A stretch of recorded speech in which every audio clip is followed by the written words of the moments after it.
మన ఇంట్లో నిన్నటిది మొన్నటిది కొంచెం కొంచెం మిగిలిపోయిన పెరుగు ఉంటుంది కదా, ఆ పెరుగు మనం ఎంత ఫ్రిడ్జ్లో పెట్టినా కూడా పుల్లగా అయిపోతుంది. ఈ పుల్లగా అయిపోయిన పెరుగు కొంతమంది ఇష్టపడతారు, కొంతమంది ఇష్టపడరు. ఇష్టపడని వాళ్ళు ఏం చేయాలంటే ఈ పెరుగులో ఉన్న వాటర్ అంతా కూడా తీసేయాలి.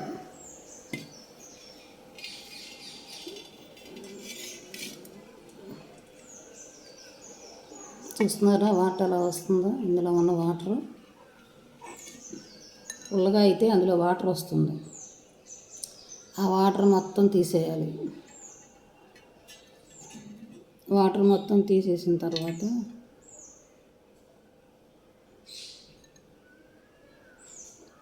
అదే నిన్నటి పెరుగు కనుక కొంచెం పులుపు ఉంటుంది, ఈ వాటర్ తీసేసి సరిపోద్ది. అదే మొన్నటి పెరుగు అనుకోండి, అందులో అయితే ఇంకా పుల్లగా అయిపోతుంది. కనుక అప్పుడు ఏం చేయాలంటే ఇందులో కొంచెం మళ్ళీ వాటర్ వేసుకొని ఆ వాటర్ వంపేయాలి. వంపేసిన తర్వాత ఇది పడేయమాకండి. ఎందుకంటే మొన్నటి పెరుగు హెల్తీ, మన ఆరోగ్యానికి చాలా మంచిది. ఇందులో గుడ్ బ్యాక్టీరియా ఉంటుంది.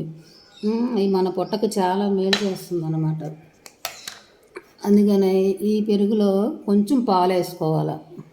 మనం వాటర్ తీసేసాం కదా, వాటర్ తీసేసిన పెరుగులో కొంచెం ఫ్రెష్ పాలు, కొంచెం పాలు వేసుకొని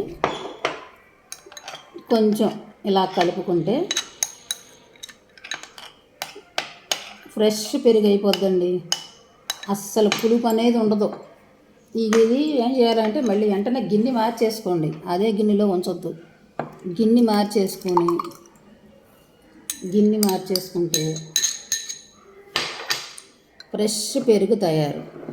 అసలు ఎంత కమ్మగా ఉంటుందంటే అప్పటికప్పుడు తోడు పెట్టిన పాలులాగా పెరుగులాగా ఉంటుంది. అప్పటికప్పుడు తోడు పెడితే మనకు పెరుగు ఎంత కమ్మగా ఉంటుందో అంత కమ్మగా ఉంటుంది.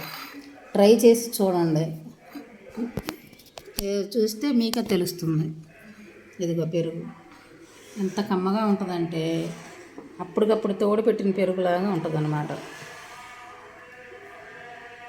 ఇది టిప్పు మీకు నచ్చితే కనుక ఆచరించండి.